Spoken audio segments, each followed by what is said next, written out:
You've got to fasten something to concrete, and you walk down the aisle at the box store and you're overwhelmed by the selection, the sheer number of options you have to do something that you know in your heart of hearts is tricky. Let me talk to you about 3 or 4 of the different types of fasteners I've used over the years, why I like them, why I think you better watch out before you do this, because you know what? If you mess up a piece of concrete, you've messed up something that is hard to fix.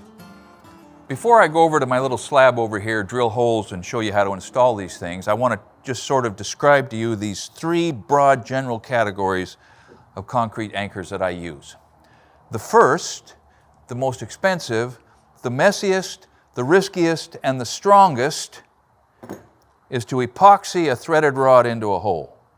You can epoxy any size threaded rod in. These are 5/8, this is 1 inch, and the engineers that specify these will tell you exactly the diameter, exactly the material, and exactly the embedment.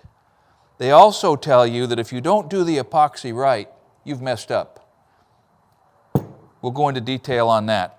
This is the strongest, but unless you're holding down an expensive and powerful and torquey piece of machinery, or holding down part of a structure that by golly just better never budge, you probably don't need to epoxy in a threaded rod. Next, we've got wedge anchors. I've used more of these than anything else. Redhead was probably the original brand, and so like Kleenex, everybody calls these redheads. They are convenient, they are not much money, they go in, they're understandable, but buddy, they do not come out. Most recently, and as far as I know, it was initiated by Tapcon, you have threaded screw anchors. These are hard steel, hard enough to in fact cut threads into the hole that you drill. Hole size is critical, cleanliness of hole is important, and they come in all diameters and all lengths and will really hold a serious amount of weight. Now, I don't know what resistance to draw out is comparing, this to this or this to this, but I'll tell you what, you just put your drill motor in reverse and pull that thing out of the slab and it is gone. I mean gone. Nice little round hole. That is the overwhelming advantage of these things.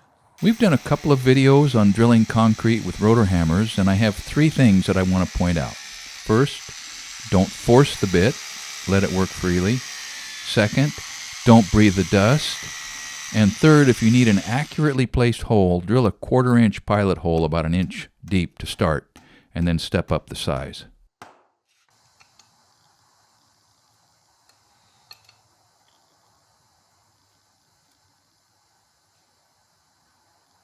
The big mistake that you don't want to make is to not drill deep enough. Make sure it's a lot deeper than you could get by with. In fact, drill it deep enough that the whole bolt could be hammered down flush if needed. It gets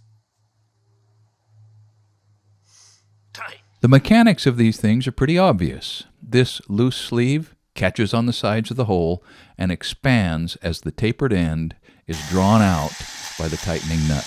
With the screw anchors, ream out the hole a couple of times and either blow out the dust or make sure the hole is extra deep, like the wedge anchor.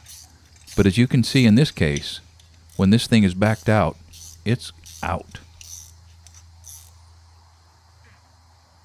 Now on both the wedge anchors and the screw anchors, the draw out strength is seriously high. Still good? Yep.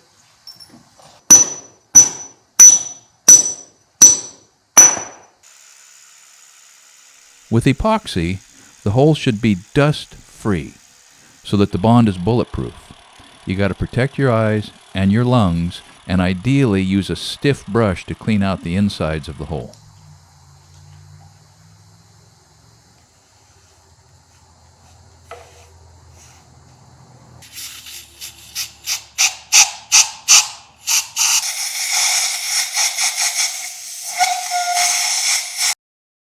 This sort of dispenser with an ordinary caulking gun mixes the epoxy for you perfectly as it squirted it into the hole.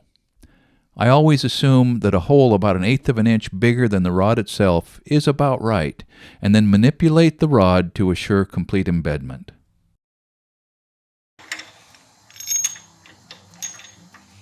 This video is obviously not exhaustive. And if you use a different anchoring system in concrete, please tell us in the comments. Because in many cases, the best construction process is the one that you know the best and consistently get excellent results with. Thanks for watching, Essential Craftsman, and keep up the good work.